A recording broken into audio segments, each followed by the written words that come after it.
day 2, and I'm alive. A little stiff, but alive.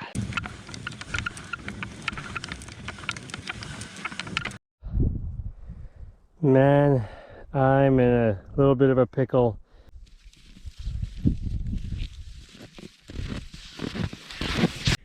Oh man, oh man.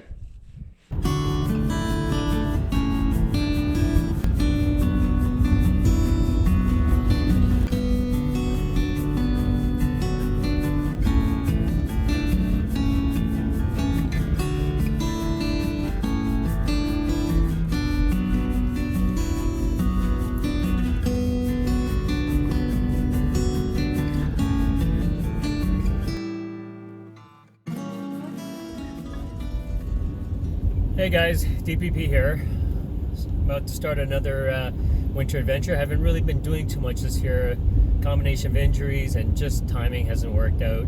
So I'm here on a solo trip for 4 days, and this one will be a little different. I won't be in the mountains. I'm actually going to Algonquin, and my goal, it could be ambitious considering how much snow has fallen in the last 24 hours, is to cross Opiongo with skis and a toboggan. So this is a new experience for me.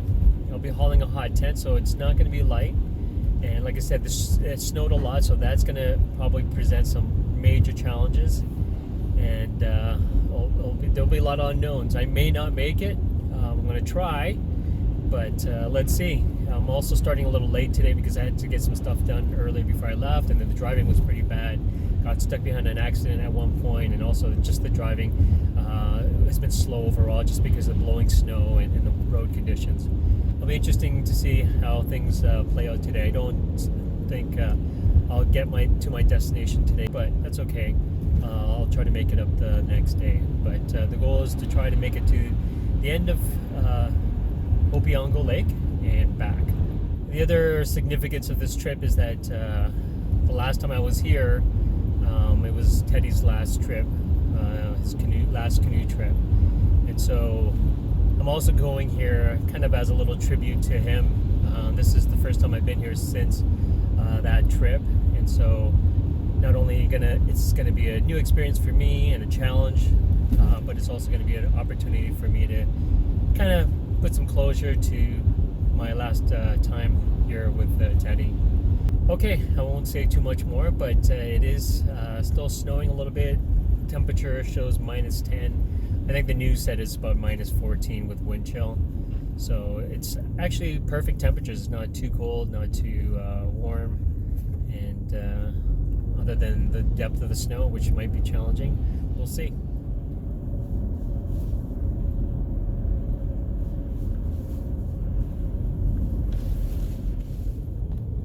Well, we're just here at the east gate. Or I guess no, sorry, this would be the west gate. I'll run in and quickly get the permits. Doesn't look like there's anyone else here. All right. Choice of parking spots, of course. There we go.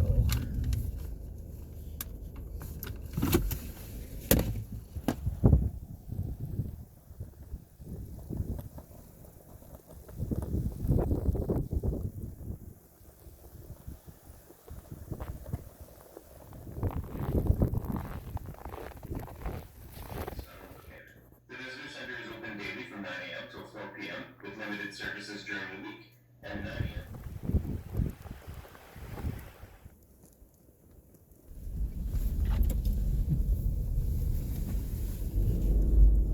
Okay folks, I'm on Highway 60. I'm just leaving the West Gate parking lot. Interestingly enough, there is no one manning the office right now.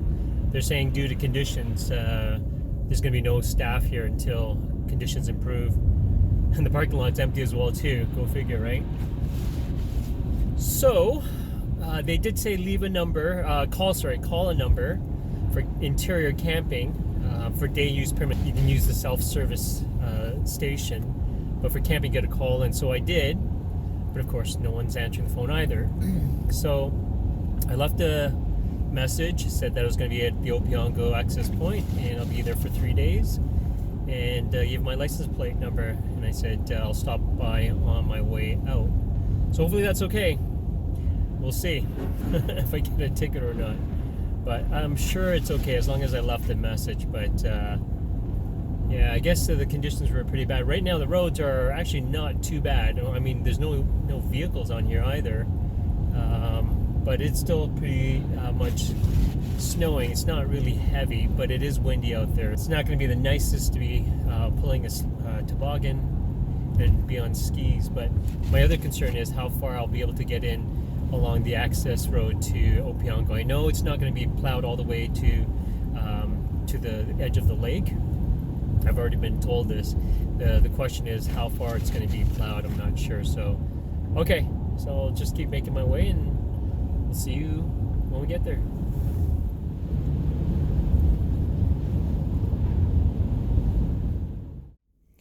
So as you can see, this is the turnoff for the Opiongo access site, and they did plow a bit of it. So I'm going to follow the road down as far as I can go, and at least it'll get me some distance in so I don't have to cover this whole road. There's a sign, 6.2 kilometers into the lake. So far so good. We've gone in quite a ways.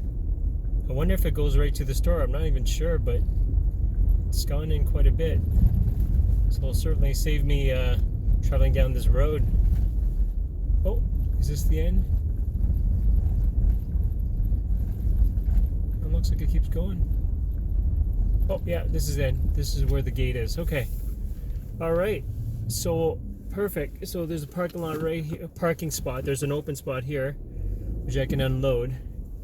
And I'll take a look at what kind of snow I'm dealing with. All right.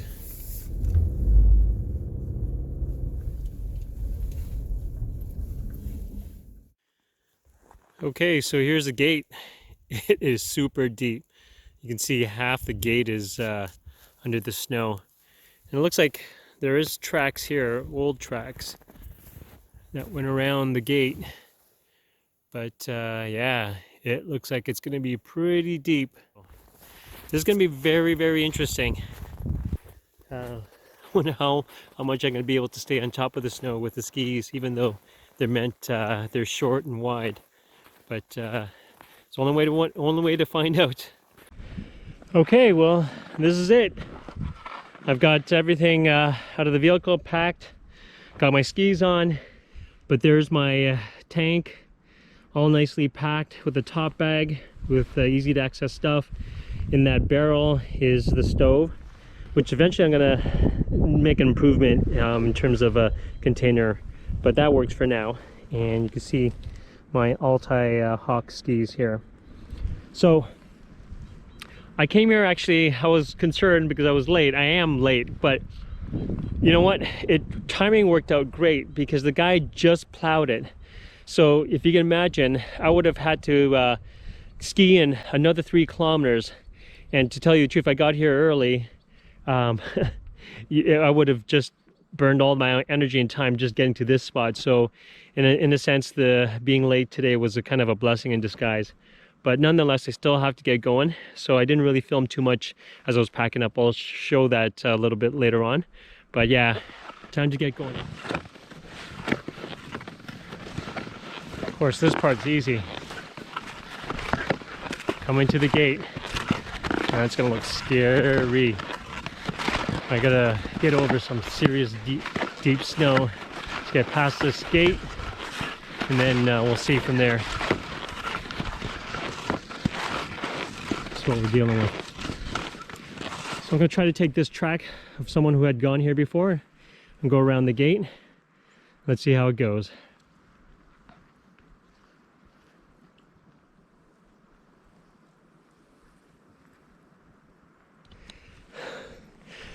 Oh my god, it's just 100, maybe 50 meters. Man, the skis are good, but it's like you're plowing and pushing all the snow with this toboggan. And it's pretty heavy. I don't know how much it weighs, but I guess being a small person, I probably weigh closer to the weight of this. So man, it takes a lot to get that moving. Anyhow, I've got a lot of wings. Okay, well, I'm out of breath. I got a long ways to go, so I gotta keep plugging away. All right.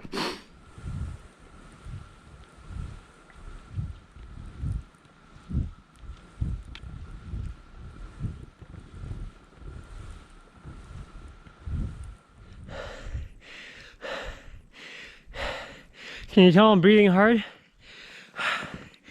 Very different from walking with a snowshoe and a load on your back. And of course, it doesn't help that the snow is so deep. I might have bitten off more than I can chew, but it is beautiful out here. We can see the long road. Got a long ways to go.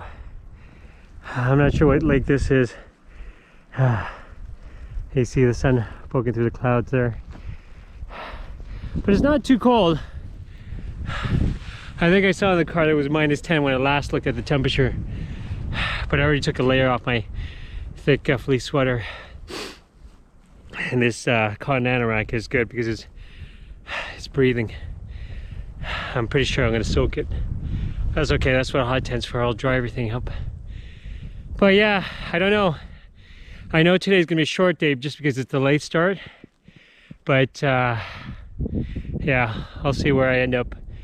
I need to stop probably at least half hour before I get to camp. I don't mind looking for wood in the dark, but I should probably set up the tent and find a spot before it gets dark. Because I don't get to the lake, I might have to find my way in the forest somewhere and set up a shelter in there. All right, I'm just trying to catch my breath, so I gotta keep plugging away. Here's another view down Hermit Creek, which flows into Costello Creek, which I would parallel to Lake Opiongo. There was no denying how beautiful it was out there, despite the challenges of hauling a heavy toboggan along this road.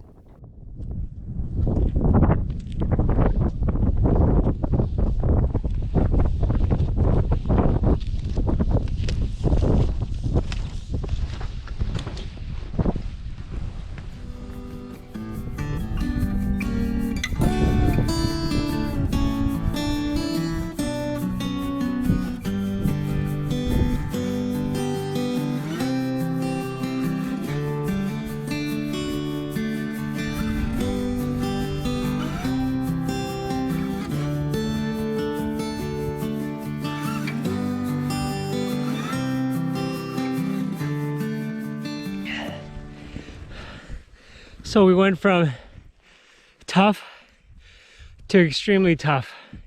Tougher? I don't know. So once we passed the bridge to Costello, I think that's Creek.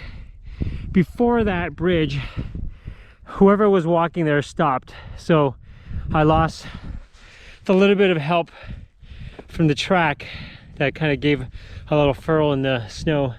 After the creek, about 20 feet after the creek, the snow started to get really deep. So if you look here, you can see the snow depth is almost coming to the top of this barrel, and you can see the deep groove in the snow here. My poles, even with the float basket, it goes in about 2/3 of the way deep. So you can imagine how tough it is to ski, let alone try to get this big thing to move with me as it's plowing through the snow. Yeah. You know, I planned this trip earlier thinking that there was going to be that much snow. We've had such warm temperatures, everything was melting and freezing. I might have some nice hard surface to ski on. And of course, just before I come here, they had this huge dumping of snow, and it's going to continue tonight. Not as much, but today and some tomorrow. So, whew, it is busting my chops. It's a good workout though. All right, I gotta keep going.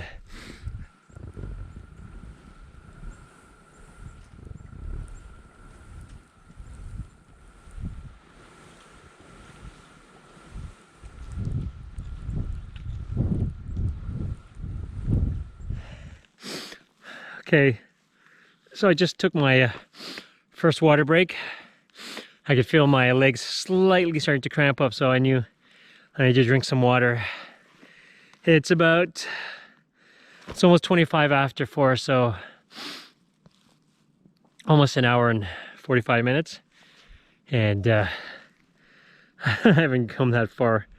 I think it's approaching, I'm not sure if this is in miles or kilometers, but it could either be 1.86 kilometers or 1.86 miles. In any case, I haven't come that far. Now, the road's going to turn here. So as it turns, there's going to be a few more curves, and it's going to come to the lake where the outfitters are and the office, our park offices. So I don't think I can go much further than that, seeing that it's getting late. So, and I don't really want to camp there. So I might actually camp just before I get to the buildings and try to find a spot inside the tree here. Although it's kind of dense. If you look in here, there's not much in there. I mean, worst comes to worst, I could always set up on the road here because there's going to be nobody here. But if I can find something in the forest, it would be better than I can get out of the wind. But anyhow, can't rest too much because I got to get going because it's going to get dark probably in about an hour. So hopefully in a half an hour, I'm kind of in the area that I want to, and I'll try to set up camp. Okay, it was about 10 to 5, and I'm looking around for some spots to camp. You can see that there's signs there. I think around that bend, you'll start to see some of the buildings. So I'm looking at this empty open spot, and somewhere in there, about setting the tent, there's tons of dead wood over there, which will be great to get easy access to dry wood. And if you see over there, the sun is just above the trees there. So I just don't want to get so close to the buildings. Might as well stay somewhere where it looks a little remote, even though I know I'm not very remote, but there's nobody here. This is as remote as it can get. And wow, that was tough. So pretty much overestimated my distance, although I didn't expect the snow to be this deep. So okay, enough chatting. I gotta get find an area, and then I gotta flatten down and get that tent set up before it gets too dark. So won't be able to film much, so I'm kind of doing it while I'm tamping down the snow. This is the area that I'm going to set up the tent, but the snow is really deep. When I got off the skis and I stepped in the snow, it went like mid-thigh, so these snowshoes are critical. Whew. I think I need to drink some more water. Starting to get some cramps. Anyhow, I got lots to do, so I doubt there's going to be much filming. Here's my toboggan. This is the area I'm going to tamp down. You can see the road over there, and then the power lines. Okay, the light's fading. I don't know if you can see this. I'm gonna, yeah, I guess you can still see it. I just got it set up. I gotta still get the stove set up inside the tent, but I had major breakdown. I was so frustrated with these GV Huron snowshoes. Two reasons. They're not exactly the best for walking around camp. I need a smaller snowshoe, preferably like a bear paw, so it doesn't have this tail that sticks out because it gets caught on everything, especially when you're not going just forward. So that's one thing. The other thing, the binding, it sucks. It royally sucked. Now again, I don't have a lot of experience with it, but this leather, I don't know, I'm sure it stretches over time, but I ran out of spots to put the little spike in for the buckle, and the snowshoe kept coming off constantly.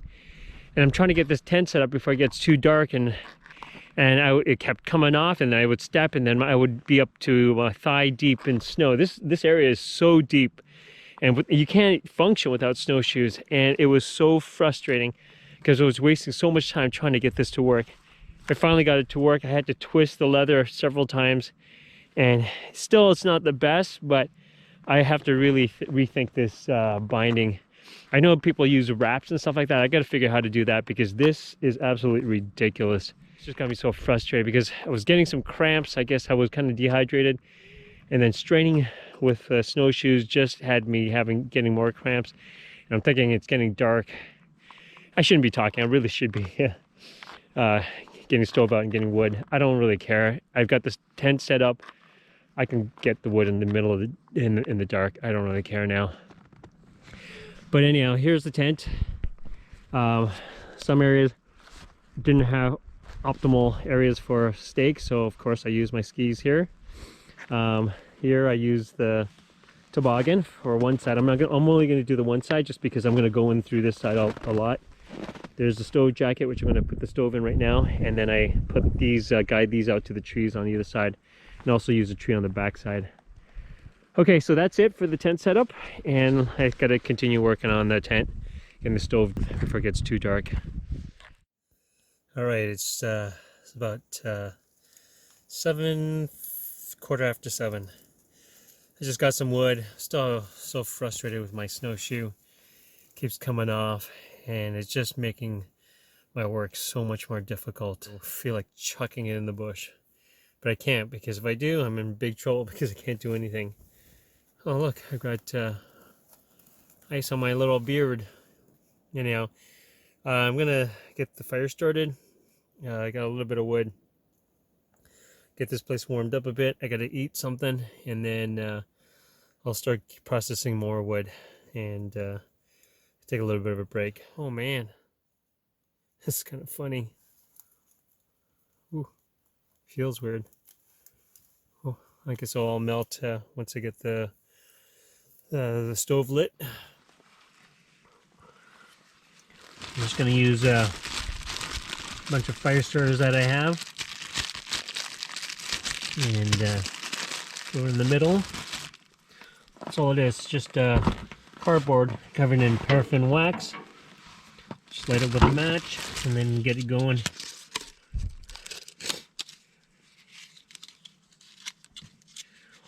Just too tired to do anything else. Alright, come on, buddy.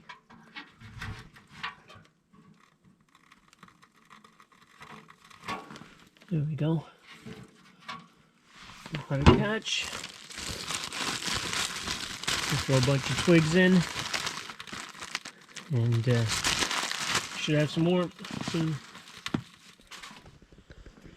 So this is a two-man base camp EXP. The beauty is that when you're solo, you've got lots of space. There's a stove, of course. Not much firewood. Not like I need that much. I don't think I'll be staying up very late. And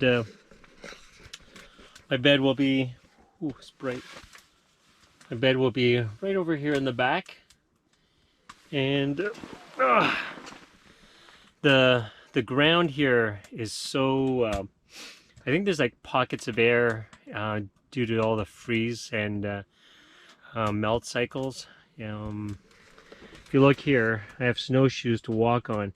Normally after you walked and tamped down the snow, it tends to harden so that you can walk on it. But just over there, when I thought it was good enough and I was walking around a bit, I fell in past my knee.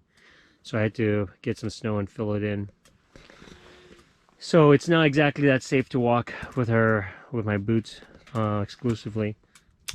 All the extra exertion today. Funny, I don't really feel that tired, although I got a lot of wheezing going on just because of the exertion, and so it's hard to breathe. It's almost like an asthma attack. So I don't know. I had a little bar, but I don't know if I'm gonna have supper tonight. I'm not even really that hungry. So I might boil some water, I might have something to drink, but was not not exactly how I envisioned the day was going to be. The snow was so deep, and boy, was it hard pulling that toboggan. But that's part of the experience, I guess. I envisioned 10K of travel each day. I barely, I just got over to maybe about 2.5 or something like that. But I stopped, well, I stopped at a good time. If I had time, I would have continued on, but it's tough. It's tough. I spent the rest of the evening getting the tent set up, enjoying a hot beverage and refilling my water bottles as it took some time melting snow. It gave me a chance to relax and wind down before it was finally time to call it quits. Well, it's time for me to turn in. I'm tired.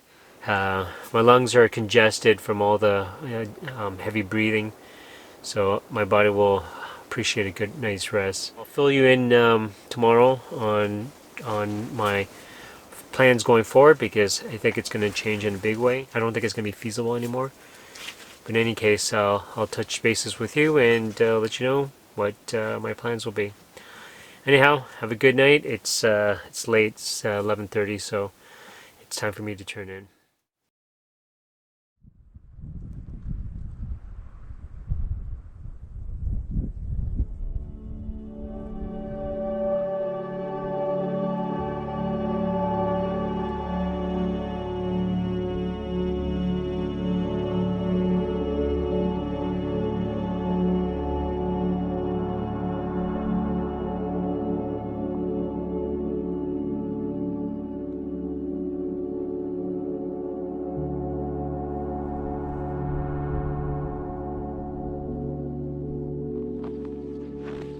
Good morning. It is day 2, and I'm alive. A little stiff, but alive. It's cold out here this morning. I don't know what the temperature is. I should take off my watch and check. But I had to get up because I had to pee. It's just after 7, so I got a good 7 hours of solid 7 hours of sleep. I was kind of hallucinating in the morning. That might have been because I had to pee, but I think I slept pretty well. It's super quiet now, and everything's still, and it's beautiful. I think there's going to be a little bit of cloud cover today, and mixed with some blue skies, but we'll see. But I should probably get the stove started and get warmed up a bit. Longer I stay out here, I can feel the chill getting into me. But I'm going to just show you something here this morning. Like I said, I had to go take a pee, so sorry for the yellow spot, but I kind of went as close as I could to the edge of the pack down area. But I actually went in, and just to show you here, this is the hole that I just stepped in, and this one was so deep that it was literally my crotch that stopped me from going in any further. I thought it was probably just past mid-thigh, that it was kind of the deep spots that I've hit, but it's actually even deeper. So it's amazing how much snow has accumulated here in the park. So despite the winter, thinking that the winter wasn't that great, well, there's a lot of snow here, and the temperature is pretty cold. I think when I last left, before I left home, I looked at the temperature. It was going to get as low as -20. So not super cold, but cold enough for sure. Okay, so I'm going to head into the tent, and I'm going to try to get the fire started.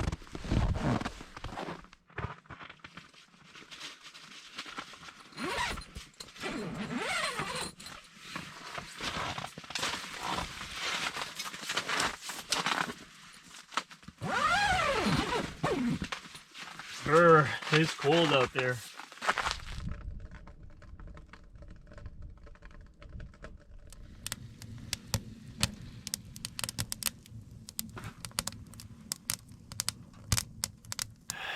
It is a frigid morning out there. I don't know what the temperature is, but I bet it's probably close to -15, if not 20. Anyhow, I'm just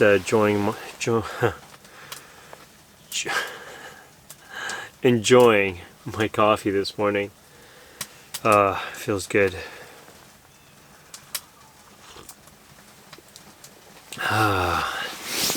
Trying to stoke the fire again because it goes between waning and then full-on flame and heat. But as you can see, I'm wearing my toque, so it's in the waning phase. But I just loaded it up and hopefully it'll warm up again. So I've been thinking about the rest of the trip and what I'm going to do. It's quite obvious that I won't be able to go across Opeongo. I didn't plan this trip trying to be overly ambitious, but I figured that's why I chopped about a third of the distance and thought maybe that was going to be reasonable. Well, it isn't. Truth is, it's way more difficult. So instead, what I'm going to attempt to do is I'm going to try to make it to Blueberry Island. Blueberry Island is where we camped with Teddy, and it's not that far. Judging by the distance that I've done, which is about 2.5 kilometers, it seems it's going to be roughly about that, if not, you know, a little bit more. So that's realistic. Still going to be a tough haul.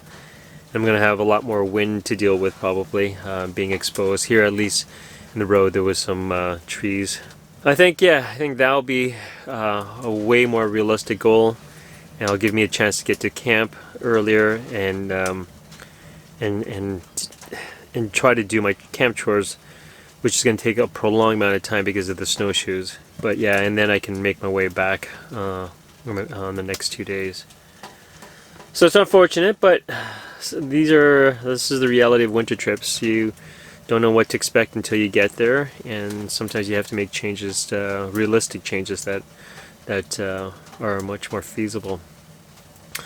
So I'm gonna get breakfast going. It's probably past 8 o'clock now. It's late. Yeah, it's 8:30. So I am taking my time, and then I'll slowly get packed up and get going. So, yep, that's the plan.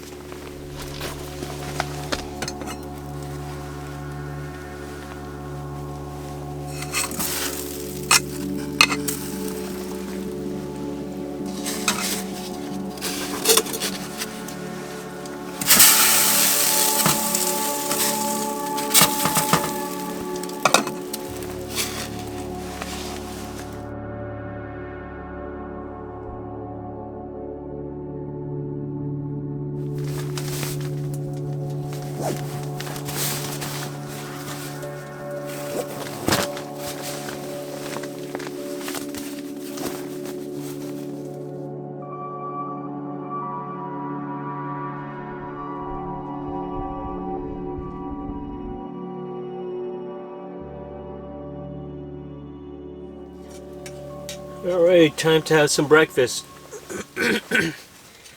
I'm just having some oatmeal,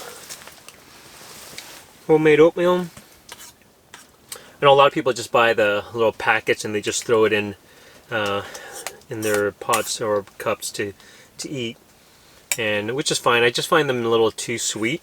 So normally what I do is I put a flavored packet with a regular packet, and with those two, it of course is not as sweet, and then we add a bunch of stuff to it to just make it a little more hearty and nutritious. This one has shredded coconuts in it. It's got, I believe these are dehydrated peaches, and then of course I don't think there's much more in here, but quite often we put things like chia seeds. We'll put nuts, we'll put cranberries, just as extra topping. This one's pretty simple. I think it was just coconuts and dehydrated fruit. So, but yeah, it's good. There we go. The funny thing is, one of the debates that we've always had when we're eating oatmeal with friends is that there seems to be two parties eating oatmeal, or two types of people eating oatmeal. The ones that kind of like it like thick mud, and the people that like it runny, and I'm on the runny side. I don't like to eat my oatmeal where it's like I literally have to chew on it like a wad of gum. So it's just my preference, and With it watery at 2, I guess it's just extra moisture or water to hydrate you, so that's how I like it. Looks like there's going to be a combination of sun and cloud. The sun came out and then it got hidden by some clouds, but it seems like it's going to come back out again. But I always started packing up, put away my sleeping bag and my mat, and yep. Let's get breakfast done. Oh, I'm getting the urge. I might have to take care of some business, but after that I'll start slowly packing up. It's really nice to be able to have this wood stove in the tent, and because I'm so used to cold tenting, you're pretty much packing up when it's really cold. And in the morning it's kind of nice to just kind of stretch out, relax, and not be freezing your butt off, whereas cold tenting you really have to keep moving to stay warm.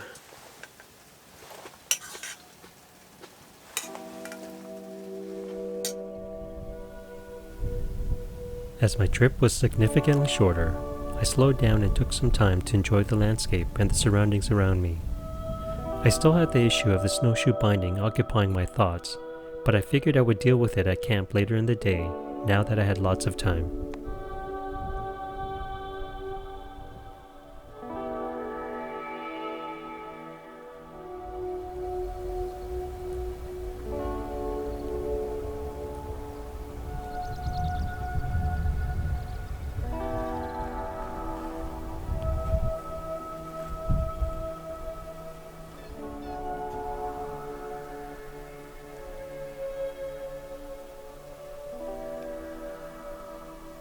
Okay, so I'm slowly packing away. Man, my lung is still wheezing a bit. I got phlegm in my throat. I think all from the heavy breathing from yesterday, so I'm not totally, my lungs are totally clear, but I think I should be okay today. We'll see. But anyhow, hand warmers. I think you guys are all very familiar with that. I remember when I started winter camping, I bought a box of these because I thought they would come really handy, and they have for many things.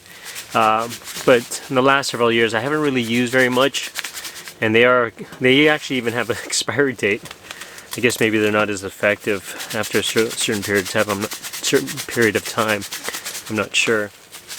But this is when it's handy. I'm going to be taking the tent down pretty soon, and of course there won't be any warmth anymore from the wood stove. So I'm firing these up, and I'll have them in my pocket, because quite often while you're taking the tent down, handling the metal, your hands get absolutely frozen. You can't really wear thick gloves when you're taking down the tent. And so this is when I find these come in real handy to warm up your hands.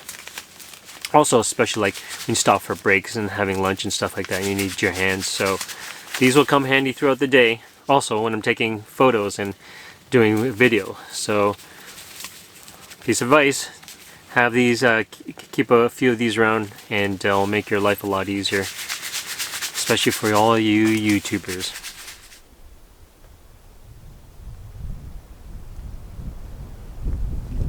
Just got the stove out of the tent, and you want insulated gloves, so I'm going to dump it and let it cool down so I can pack it away.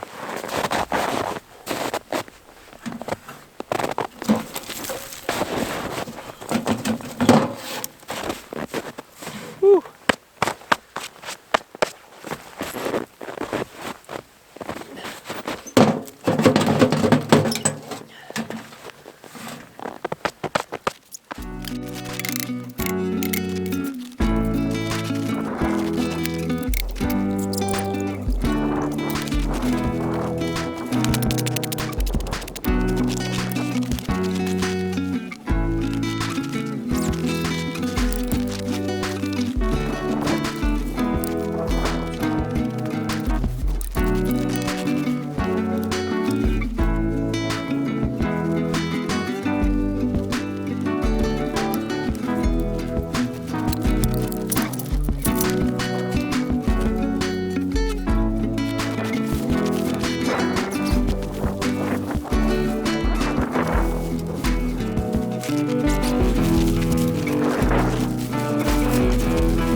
everyone knows, if you own a snow truck or tent, these two pieces are the most important things. They fall out and you can easily get lost because of course they're not very colorful, and that's why I made sure I got them first. The nice thing about snow trucker tents is you got poles, and like I did last night when I got to camp late, I could easily set up the tent fairly quickly and not have to search out poles in the forest, especially with all the fiasco I had with my snowshoes last night. I would have been in serious trouble. So the only downside is you got to carry the extra weight, but it pays off when you get to camp, so it's a trade-off.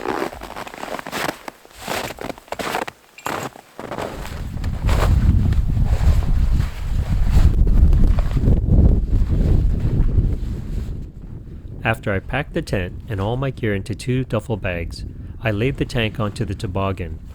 The tank is simply a large narrow bag with generous flaps and straps made specifically by Lure of the North for their toboggans to transport gear.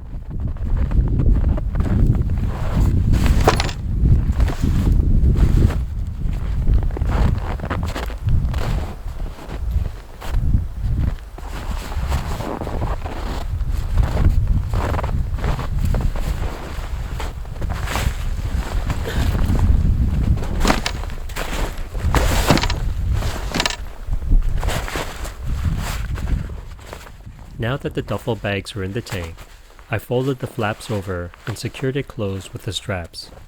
This system of simple and minimal hardware ensures many years of dependable use in frigid temperatures and conditions.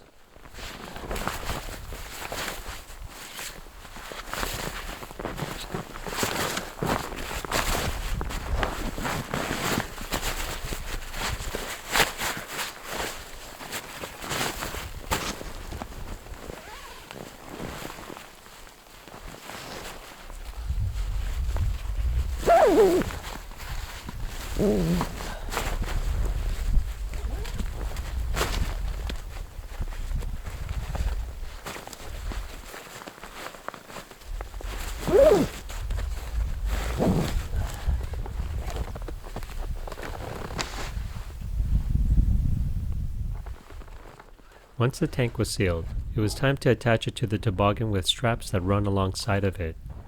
It does seem like a lot of work, but it is necessary to ensure everything is contained and secured to the toboggan during travel.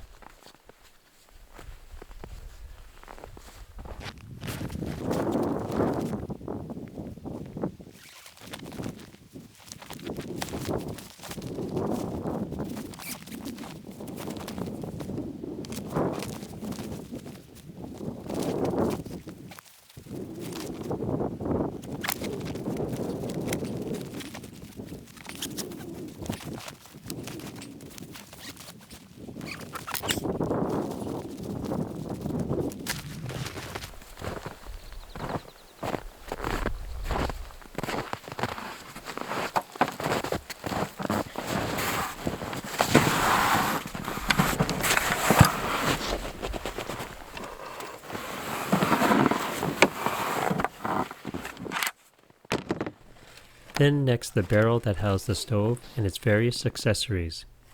The barrel, although nice, isn't the most practical for hauling on a toboggan, especially because it is wider and its slippery rounded surfaces isn't as easy to secure.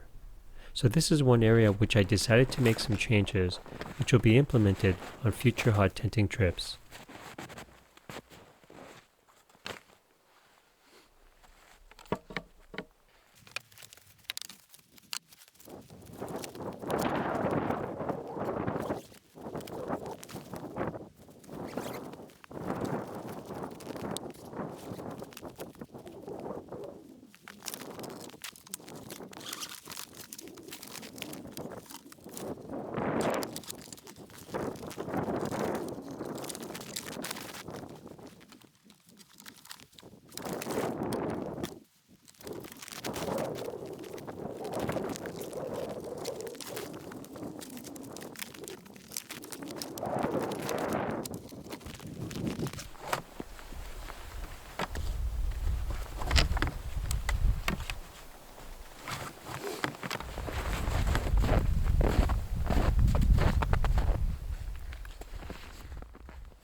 Lastly, the top bag gets secured to the tank.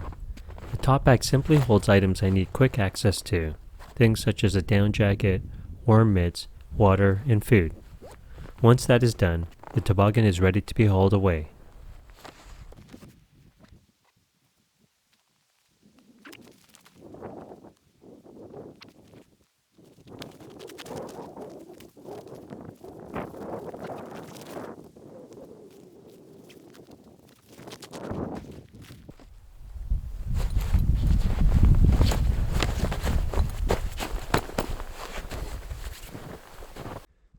That's pretty much it. Camp is broken down and packed away. The toboggan is fully loaded, and yeah, I just gotta drag the sled up to toboggan up to the road there, and then I'll get my skis on there and then start.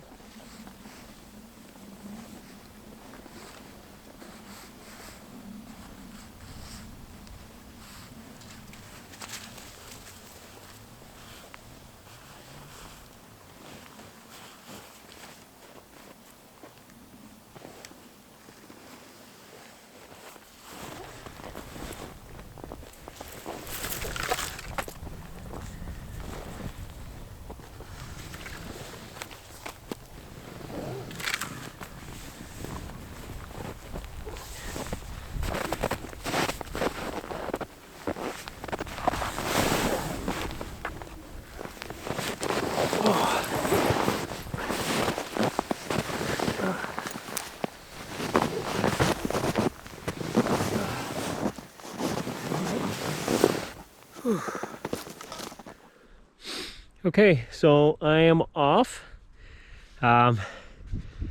Here's the road that we're going to continue on. Yesterday there was no tracks here, but some animal obviously has come down this way. Don't know what it is, but maybe we'll catch up to it. An idea of how deep the snow is. Here's the road sign. Snow is almost up to the bottom of the signs. So yeah, that deep. Okay, looks like we're gonna be taking a sharp left. I guess I should be very careful not to go too fast. Yeah, when to travel, when speeding is a problem. It's like easily probably about a foot deep.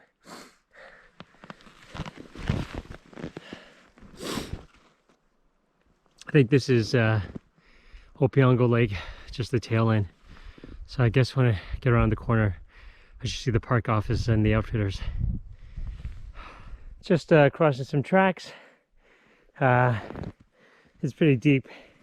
My guess is either could be a deer or a moose, because their body obviously is pushing the snow side because it's so deep. Cool.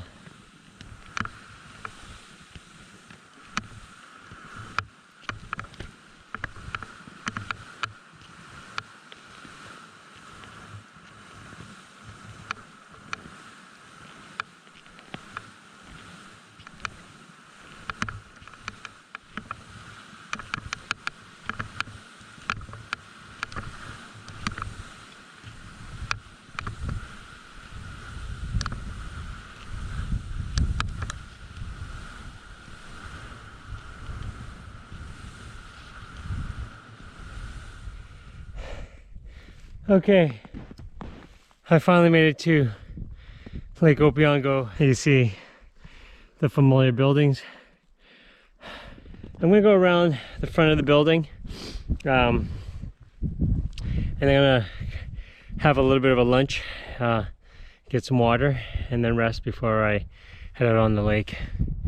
The good thing about the lake is that there's no dips and climbs, so that'll be reassuring.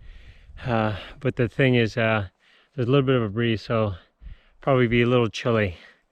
I'll see how it goes. I might have to put on another layer, because all I got is this cotton anorak and just a base layer. So okay, so let me find a bench and take a break. Man, I'm in a little bit of a pickle. I just there's the Algonquin Outfitters, and I was gonna get my down jacket out to have a little bit of a lunch and a break, And when I lifted my water bottle, I was wondering why it was so light. Well, my down jacket is completely soaked. It's heavy, loaded with water. Well, this was my warm jacket, and I've got a sweater, but I got big problems here. This is the only thing that's going to keep me warm. And I think I don't know if my clothes wet. Yep, it's wet too. And the other problem is now I don't have any water. I have probably about not even a cup worth in my other Nalgene because I didn't think I'm gonna need it. Oh man, oh man. All right, I'm gonna wear the sweater. I'm gonna grab a bite here. I have to really kind of evaluate what's gonna happen now. This is bad. So I'm just under the Algonquin Outfitters, I guess, to the deck. And I'm really kind of thinking about what I should do at this point in time, because scenario isn't really good. My as I mentioned before, my down jacket is soaked. Half of it is took the brunt of the, I think it was like 1.2 liters of water, and I wet some other stuff as well too. It's not so critical, but it's the down jacket and my warm mitt. Half of that is part of that is also wet. And my major concern also is the fact that I don't have water. I might have maybe a cup worth in another pack, which I got to dig through. But this is my scenario. If I don't have enough water, I'm going to cramp if I continue the way I'm going to Blueberry Island, which is going to be tough. The snow doesn't seem like it's any less deep on the lake. The other problem is, even when I get to camp, I've been struggling so much with my snowshoes. Part of me says to go back to where I camped last night and set up the hot tent. And then I can, of course, start up the fire, get the wood stove going and melt some water and do that. But then the other problem is I'm still not going to be able to dry out my down jacket. It's no way. That thing is soaked. And then I'm still going to have issues with my snowshoes. So I'm really contemplating whether I should just exit the trip, just bail on the trip. Nothing is going right. And it's just, I felt better this morning. The sun was up. My spirit was up. I felt a lot better. And I was, I changed the plan. I was looking forward to Blueberry Island and reliving my time there with Teddy. But everything that's been happening up until this point doesn't lend to my little tribute trip. So maybe Teddy really wanted me to come on a canoe trip after all, and maybe not on my own, maybe with Anita and his brother and sister. So I think I'm gonna have to make the hard decision to turn back. I think that's the only wise thing to do. I hope I am okay with a little bit of water, because I do tend to cramp up. And the only good thing is that a track has been made, so my guessing is that I should be able to move a lot faster. I hate this, to have it all kind of fall apart and to end. It's kind of, it's upsetting, to say the least.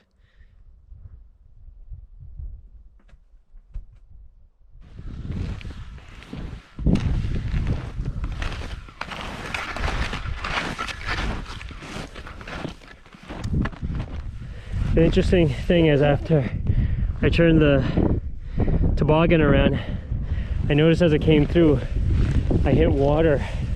I didn't know when I was passing through. You can see, definitely, even the holes where the poles went, there's water. That's not good. Lake travel on water, on ice, is always a little freaky. Okay, so I just passed my campsite. So you can see the trail here. That was from last night. I was getting some dead wood here. Anyhow, the turnoff was over. The camp was in there behind the alder bushes. So plugging away. It seems like it's colder today. The funny thing is, going back, I thought it would be a lot easier. That's not true either. It probably is easier. I'm sure it is, but still hard.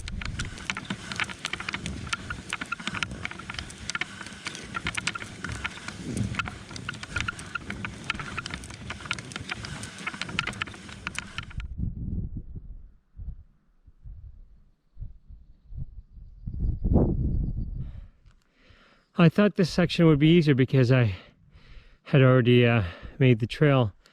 But if you look closely, I don't know if you can see the pole marks on the left side coming in. You don't see it on this side. And I don't know if it's hard to see the details, but my flat track is now like 45 degrees from the left side coming down. My toboggan is kind of skewed on the left, higher on the left and then lower on the right, and it's not making it easy.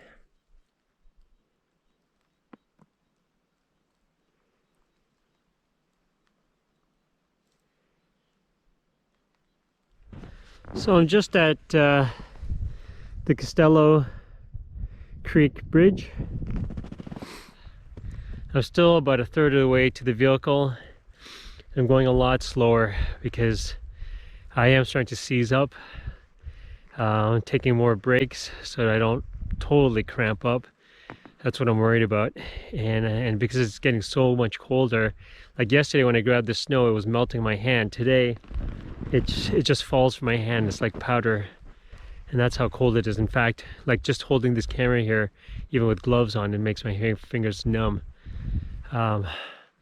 So what I've been resorting to doing, which normally it's not recommended, is that every time I stop for a break, I take a handful of snow and put it in my mouth, and it's thirst quenching. You're not getting much water, but at least there's something, right? Because I had to stop a few times and eat some snacks, but my mouth was just like drying right up. Had no saliva, and I actually had to take a little piss, and it's really yellow. It's not, I wouldn't call it a life and death scenario, but certainly is not a nice scenario. You're cold. I can't even stop to break very long because it's so cold.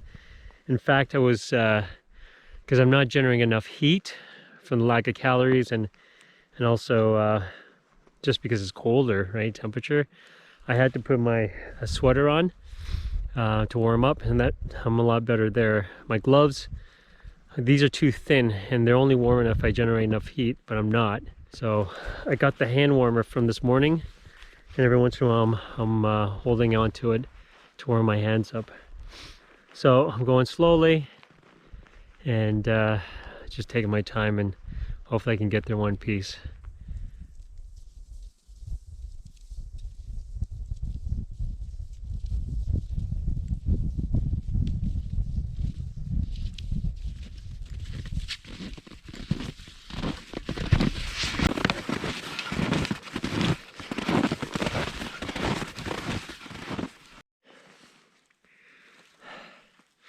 So, thank goodness, after that creek crossing, the trail became a lot easier because some people had walked with their snowshoes to the creek, and it could have been the people that were birding.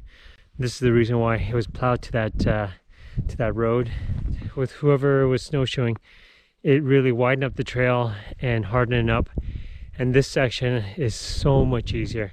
This is kind of how I expected it would be when I came back, but because the snow had filled it and it was in an angle, and it was such a tough go. I was just like, it's going to take forever to get back to the car. But this way now, if you look at the trail, I mean, it's just nice, wide. The toboggan is not really pushing at the side of the snow, and man, it's so much easier. So thank whoever snowshoed here, thank you. It made my life a lot easier. I was nearing the end, and it couldn't have been better timing as the sun was setting. Despite the cold, it was a beautiful day, and it almost had me wishing I had stayed another night.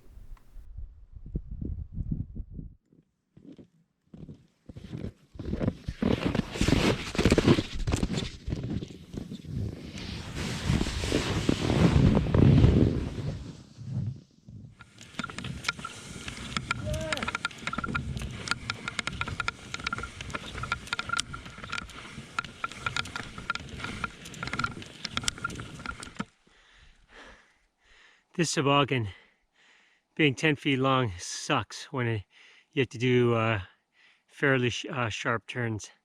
So I'm going to leave my poles here, and I'm going to pull this because there's a crazy S-turn right here near the end. So I'm going to definitely need to haul with the ropes.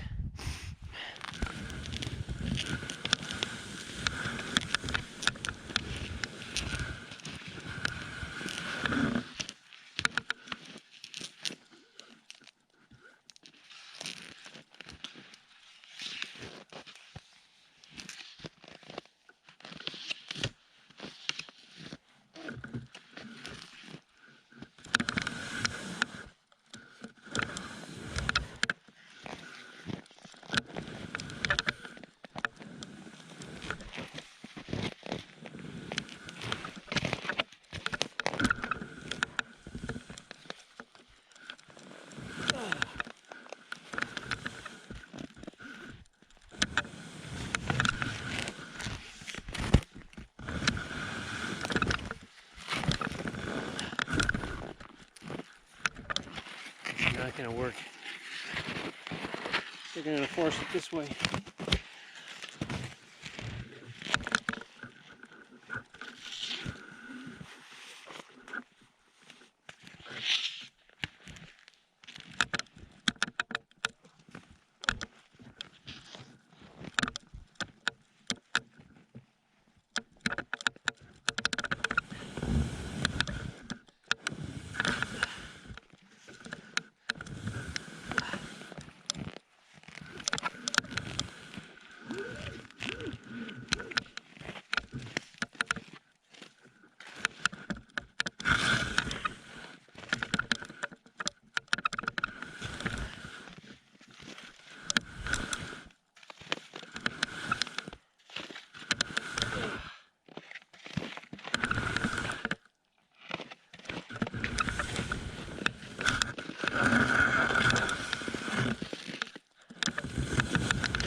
Now this is more like it. If only I could get this kind of surface, I'd be flying.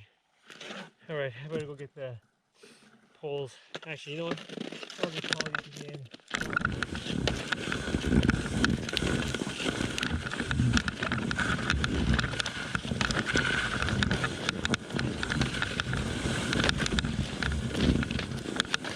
And there we are, finished.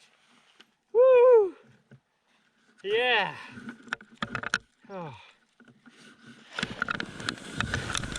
It is almost 5 o'clock. I don't know if the Garmin is right, but it says 5.65 kilometers. I don't think that's right. Couldn't have been that much. Certainly felt that much, that's for sure. All right.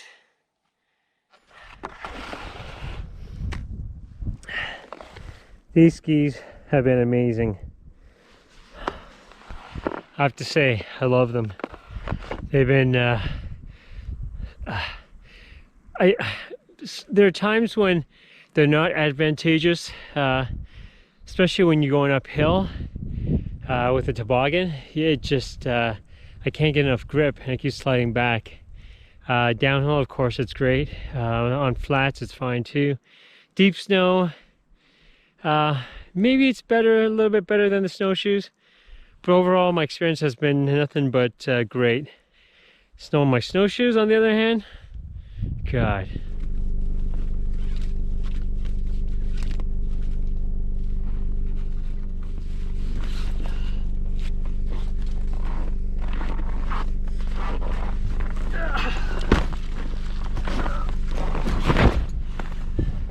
Well, this is it. It's 5:30, everything's in the vehicle, there's heat, and I can finally relax and warm up a bit. So, I'm gonna make my way over to Huntsville.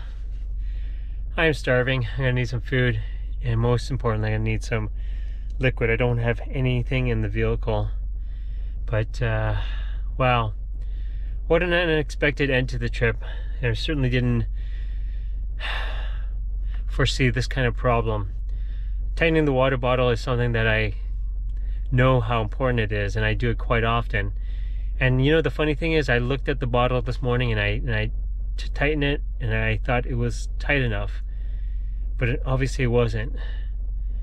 That's unfortunate, because that changed the whole outcome of this trip. So I'm disappointed, but I'm glad I'm out. There was times where I was worried, but yeah, there's lots to learn from this trip. Lots to learn, and especially with new equipment and stuff like that. So I'll learn from this, and hopefully next time I'll be a lot better. I'm tired and my mouth is cold, so hopefully all the lessons learned from this trip will make the next trip a lot better. Thank you everyone for following along. It's time for me to head out, and until next time, TPP out.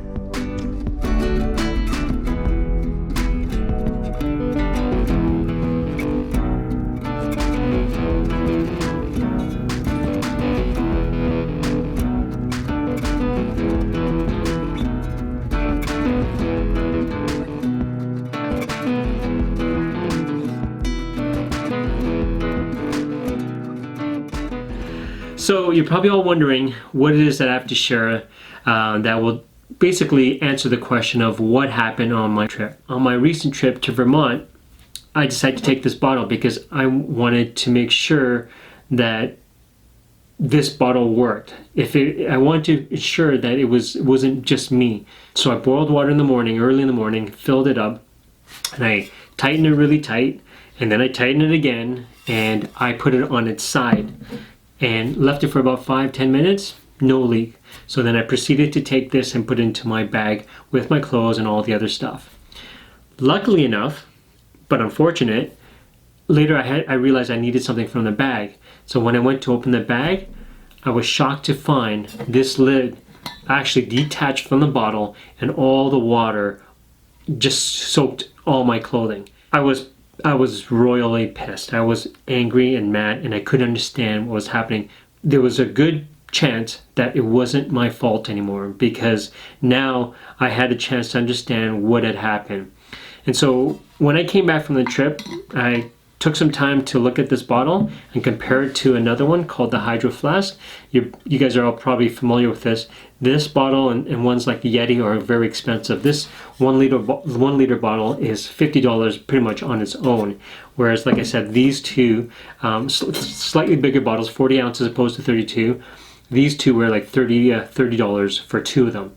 So a great deal at Costco. But as you can see, it wasn't worth getting the deal because it ruined my trip. So looking at this bottle, I figured out what happened. The problem is metal, as you know, expands and contracts differently than plastic. Now this isn't a problem if the cap is reinforced and it does not expand faster than the metal. And this is what happened. The first time I found the cap, first time I had the leak, which was on Opiongo, the cap was not totally detached. It was actually spaced out a little bit. Again, that didn't make sense either because I remember closing that gap, but it had separated enough that water had leaked. Whereas this time, it had totally detached. So what happened is, if you look at this cap, I mean, it's hard for you to see, but if I press on it, it actually flexes. Now, if I put the cap on right now and I try to pull it off, it won't come off. But if I heat it to boiling temperature, this cap will expand enough, and under the pressure of the hot water, it basically pops off the thread of this neck of this bottle. So that is the problem. If you look at the Hydro Flask cap, it's very different inside. In here, there's also kind of an insert that goes into the neck of the bottle, but also the plastic itself is very, very stiff. This one I can actually flex, this one I can barely flex. And that is the difference. I mean, I guess what you're paying for is not just the bottle, but you're also paying for possibly the test they've done with the bottle to ensure that it was a high quality bottle. And that would explain why this cap slipped off and this one doesn't. This was a revelation.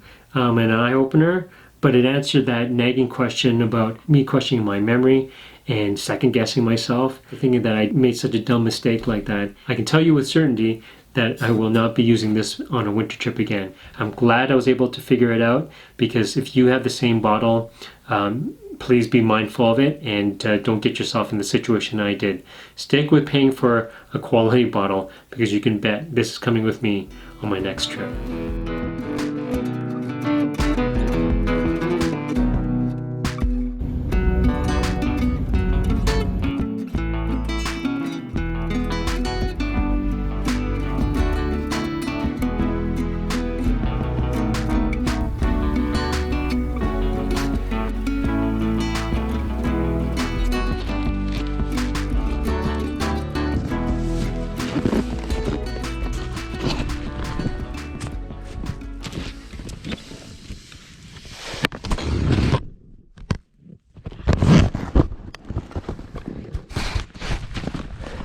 Saved ya, buddy. Did the toboggan knock you over? There we go. I was just getting ready to put the car in reverse. I was like, what is dripping? And then I realized it was the little icicles. Look at the snotsicle that's melting. So I think I better dab it with a tissue before it drips all over me. This is certainly a new experience, because I usually don't have a beard in the winter time. Oh well.